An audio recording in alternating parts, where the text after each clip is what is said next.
মাননীয় প্রধানমন্ত্রী দেশের চলমান বিদ্যুৎ জ্বালানি সংকট প্রসঙ্গে বিরোধী দলগুলোর কাছে একটি কার্যকর পরিকল্পনা চেয়েছেন। আমরা তার এই আহ্বানকে ইতিবাচকভাবেই দেখতে চাই। তবে শুরুতেই একটি গুরুত্বপূর্ণ তথ্য স্মরণ করিয়ে দিতে চাই যে আমাদের পরিকল্পনা নতুন নয়, সেটা গত ৩ মাস ধরে সরকারের টেবিলে আছে। এদিকে বিদ্যুতের ভুতুড়ে বিলের কারণে বিদ্যুৎ গ্রাহকদের ভোগান্তি এখনো চলছে, যা সরকারের নিরসনের প্রতিশ্রুতি দেওয়ার পরও কোনো সুফল আনতে পারেনি।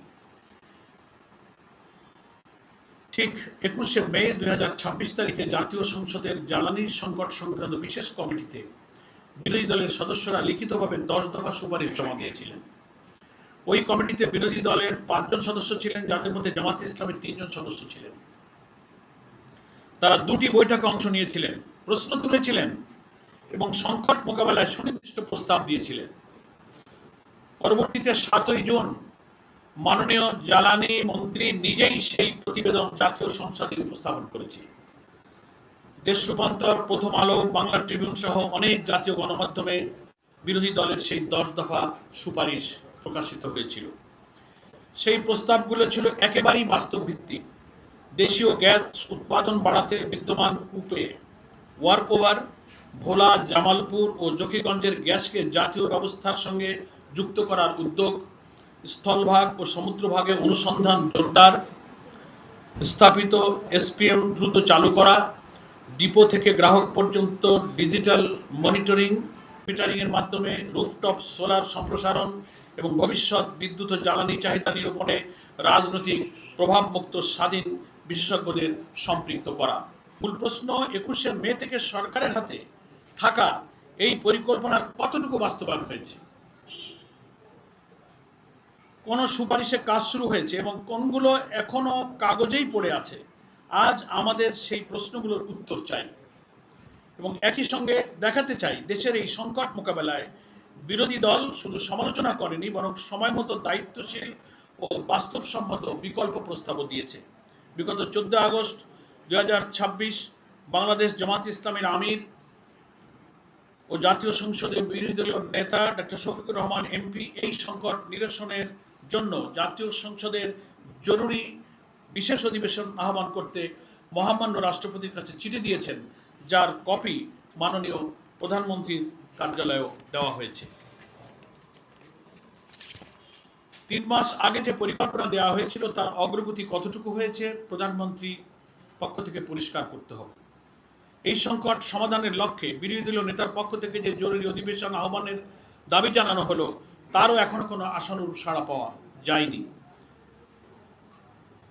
আমাদের প্রথম কথা, আমাদের পরিকল্পনা নতুন নয়। প্রায় ৩ মাস ধরে সরকারের কাছেই আছে। মাননীয় প্রধানমন্ত্রী বিরোধী দলকে পরিকল্পনা নিয়ে জনগণের সামনে আসতে বলেছিলেন। আমরা বিনয়ের সাথে স্মরণ করে দিতে চাই, জ্বালানি সংকট মোকাবেলায় জাতীয় সংসদে গঠিত বিশেষ কমিটিতে বিরোধী দলের সদস্যরা ২১শে মে ২০২৬ তারিখেই লিখিতভাবে ১০ দফা সুপারিশ জমা দিয়েছিলেন। সরকারি ও বিরোধী দলের ৫ জন করে সদস্য নিয়ে ওই বিশেষ কমিটি গঠন করা হয়েছিল। ৭ জুন সেই প্রতিবেদন জাতীয় সংসদে উপস্থাপিত হয়েছিল। কমিটির নিজস্ব ১২ দফার পাশাপাশি বিরোধী দলের ১০ দফার সুপারিশও প্রতিবেদনের সঙ্গে অন্তর্ভুক্ত ছিল। অর্থাৎ আমাদের পরিকল্পনা কোনো গোপন দলিল নয়, এটা সংসদের নথিতে লিপিবদ্ধ আছে, সংরক্ষিত আছে, সংবাদ মাধ্যমেও তা প্রকাশিত হয়েছে। ইতিপূর্বে গত ৮ই আগস্ট জামায়াত ইসলামের পক্ষ থেকে সংবাদ সম্মেলনের মাধ্যমে বিদ্যমান সংকট নিরসনে সুনির্দিষ্ট প্রস্তাব সম্বলিত বক্তব্য আমরা পেশ করেছিলাম। সেই ১০ দফায় আমরা কি বলেছিলাম? আমরা বলেছিলাম দেশীয় গ্যাস উৎপাদন বাড়াতে হবে, দ্রুত ফলদায়ক কূপগুলোতে ওয়ার্কওভার করতে হবে, ভোলা, জামালপুর, জকিগঞ্জের গ্যাস অবকাঠামো উন্নত করতে হবে, স্থল ও সমুদ্রভাগে নতুন অনুসন্ধান বাড়াতে হবে, বাপেক্সের সক্ষমতা শক্তিশালী করতে হবে। আমরা সিঙ্গেল পয়েন্ট মোরিং দ্রুত কার্যকর করার কথা বলছি, জ্বালানি সরবরাহ ব্যবস্থায় ডিজিটাল পর্যবেক্ষণের কথা বলছি, সৌর বিদ্যুৎ বাড়ানোর কথা বলেছি, ভবিষ্যতের বিদ্যুৎ ও জ্বালানি চাহিদা নির্ধারণে রাজনৈতিক প্রভাবমুক্ত স্বাধীন বিশেষজ্ঞদের দিয়ে সমীক্ষার প্রস্তাব আমরা দিয়েছি। তাই আজ আমাদের প্রশ্ন খুবই সহজ। পরিকল্পনা যখন ২১শে মে থেকে সরকারের কাছে আছে, তাহলে গত প্রায় ৩ মাসে সেই পরিকল্পনার কোনটি বাস্তবায়িত হয়েছে, কোনটির কাজ শুরু হয়েছে? কোনটি গ্রহণ করা হয়নি, আর গ্রহণ করা না হলে কেন হয়নি। আমরা নতুন কোনো কাগজ জমা দেওয়ার প্রতিযোগিতা চাই না, আমরা ইতিমধ্যে জমা দেওয়া পরিকল্পনার বাস্তবায়ন দেখতে চাই। দ্বিতীয় কথা, সাংবাদিক বন্ধুগণ, হারিকেনের সামনে ফ্যান চলার ছবি দিয়ে দেশের জ্বালানি সংকটের বাস্তবতাকে খণ্ডন করা যায় না। মাননীয় প্রধানমন্ত্রী একটি প্রতিবেদনের ছবি দিয়ে কথা বলেছেন, সামনে হারিকেন, পেছনে ফ্যান। এটিকে তিনি হটকারিতার উদাহরণ হিসেবে উল্লেখ করেছেন। আমরা মনে করি একটি নির্দিষ্ট মুহূর্তে একটি জায়গায় ফ্যান চলছিল কি চলছিল না, এটি দেশের গ্যাস ও বিদ্যুৎ পরিস্থিতি মূল্যায়নের কোনো মানদণ্ড হতে পারে না। হারিকেন একটি রাজনৈতিক প্রতিবাদের প্রতীক হতে পারে, তার জবাব হওয়া উচিত তথ্য দিয়ে। দেশের গ্যাসের চাহিদা ও সরবরাহের মধ্যে বড় ব্যবধান আছে। জুলাইয়ে একটি এফএসআরইউ বন্ধ হওয়ার পর দৈনিক 450 মিলিয়ন ঘনফুট গ্যাস সরবরাহ কমে যাওয়ার তথ্য প্রকাশিত হয়েছে।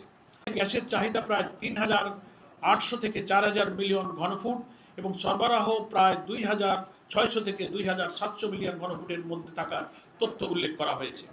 অতএব একজন মানুষ যখন গ্যাস চান, তিনি অরাজকতা চান না। একজন শ্রমিক যখন কারখানা চালু রাখার দাবি করেন, তিনি ষড়যন্ত্র করেন না। একজন উদ্যোক্তা যখন নিরবচ্ছিন্ন জ্বালানি চান, তিনি সরকারের শত্রু নন। মানুষ চুলায় গ্যাস চায়, কারখানায় উৎপাদন চায়, নিরবচ্ছিন্ন বিদ্যুৎ চায়। এই দাবির জবাব রাজনৈতিক ব্যঙ্গ দিয়ে নয়, কার্যকর সমাধান দিয়েই জবাব দেওয়া উচিত। তৃতীয় কথা, এফএসআরইউ প্রয়োজন হতে পারে, কিন্তু শুধু একটি নতুন এফএসআরইউ দিয়েই গ্যাস সংকটের সমাধান হবে না। নতুন এফএসআরইউ নির্মাণের বিরোধিতা করছি না। দেশের জ্বালানি নিরাপত্তার জন্য প্রয়োজন হলে আমদানিকৃত এলএনজি গ্রহণের সক্ষমতা বাড়াতে হবে, কিন্তু একটি মৌলিক সত্য জনগণকে বলতে হবে, এফএসআরইউ নিজে গ্যাস উৎপাদন করে না।